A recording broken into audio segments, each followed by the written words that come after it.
Today, we will practice Thai through a simple conversation between a foreign tourist and a Thai person in a real-life situation at a fresh market. The tourist wants to travel and use the train service at Bong Su Station, but doesn't know how to do it. So, he asks a Thai person walking in the market. สวัสดีครับขอโทษนะครับสวัสดีค่ะ ผมอยากไปสถานีรถไฟบางซื่อไม่ทราบว่าไปยังไงครับสถานีบางซื่ออยู่ไม่ไกลค่ะ คุณสามารถนั่งแท็กซี่ หรือรถไฟฟ้า MRT ไปได้ค่ะ อ๋อดีเลยครับแล้วถ้าผมอยากซื้อตั๋วรถไฟต้องทำยังไงครับพอไปถึงสถานี คุณเข้าไปที่ห้องขายตั๋วค่ะ ที่นั่นจะมีพนักงานนั่งอยู่หลังเคาน์เตอร์ เขาจะถามว่าคุณจะไปที่ไหน แล้วคุณก็บอกปลายทางค่ะ เข้าใจแล้วครับแล้วเขารับเงินสดหรือบัตรเครดิตครับ โดยทั่วไปเขารับทั้งเงินสดและบัตรเครดิตค่ะ แต่ถ้าเป็นตั๋วเล็กๆ ส่วนใหญ่ใช้เงินสดกันค่ะ คุณรู้ไหมคะว่าสถานีบางซื่อเป็นสถานีใหญ่ที่สุดในกรุงเทพ ตอนนี้เรียกว่าสถานีกลางกรุงเทพอภิวัตรค่ะ จริงเหรอครับน่าสนใจมากเลยผมชอบเดินทางด้วยรถไฟครับเพราะได้เห็นวิวระหว่างทาง ใช่ค่ะ ถ้าคุณไปเชียงใหม่คุณจะเห็นภูเขา แม่น้ำ และทุ่งนาสวยมากๆเลยค่ะ ผมจะซื้อตั๋วรถไฟไปเชียงใหม่ต้องทำยังไงบ้างครับ คุณสามารถซื้อตั๋วได้หลายวิธีค่ะ เช่น มาที่สถานีรถไฟ หรือจองผ่านแอป D-Ticket ก็ได้ค่ะ แอป D-Ticket คืออะไรครับ เป็นแอปของการรถไฟแห่งประเทศไทยค่ะ คุณสามารถเลือกเส้นทาง ดูเวลาเดินรถ และชำระเงินออนไลน์ได้เลยค่ะ ถ้าไม่ใช้แอปผมดูข้อมูลได้ที่ไหนครับ คุณสามารถเข้าไปที่เว็บไซต์ทางการของการรถไฟได้เลยค่ะ ที่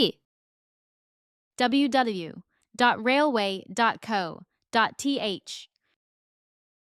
โอ้ขอบคุณมากครับ แบบนี้สะดวกจริงๆเลย ยินดีค่ะ ขอให้เดินทางปลอดภัยนะคะคำศัพท์ Vocabulary: สถานีรถไฟ สถานีรถไฟ train station, ตั๋วรถไฟ ตั๋วรถไฟ train ticket, ปลายทาง ปลายทาง destination, เงินสด เงินสด cash, บัตรเครดิต บัตรเครดิต credit card, ขึ้นรถไฟ ขึ้นรถไฟ to board the train, ห้องขายตั๋ว ห้องขายตั๋ว ticket office. ซื้อตั๋ว ซื้อตั๋ว buy a ticket สถานีรถไฟ สถานีรถไฟ train station แอป D-Ticket แอป D-Ticket D-Ticket App เว็บไซต์ทางการ เว็บไซต์ทางการ Official เว็บไซต์ เส้นทาง เส้นทาง route เวลาเดินรถ เวลาเดินรถ train schedule ชำระเงินออนไลน์ ชำระเงินออนไลน์ online payment With just a few Thai phrases, you'll be able to buy a bus ticket at the station all by yourself. Let's practice together.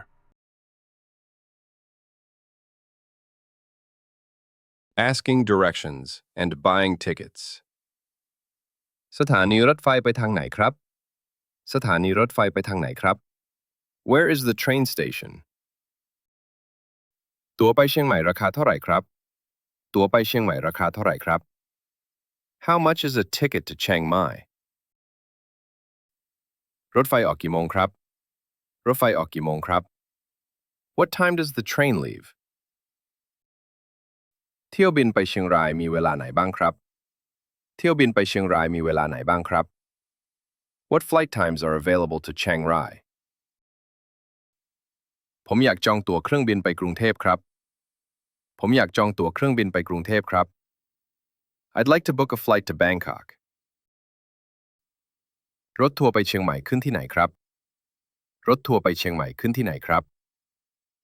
Where do I get on the bus to Chiang Mai ผมต้องการตั๋วไปกลับครับ ผมต้องการตั๋วไปกลับครับ I'd like a round-trip ticket มีตั๋วชั้นประหยัดไหมครับ มีตั๋วชั้นประหยัดไหมครับ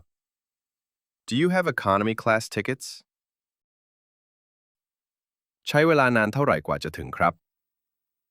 ใช้เวลานานเท่าไหร่กว่าจะถึงครับ How long does it take to get there ที่นั่งของผมอยู่ตรงไหนครับ ที่นั่งของผมอยู่ตรงไหนครับ Where is my seat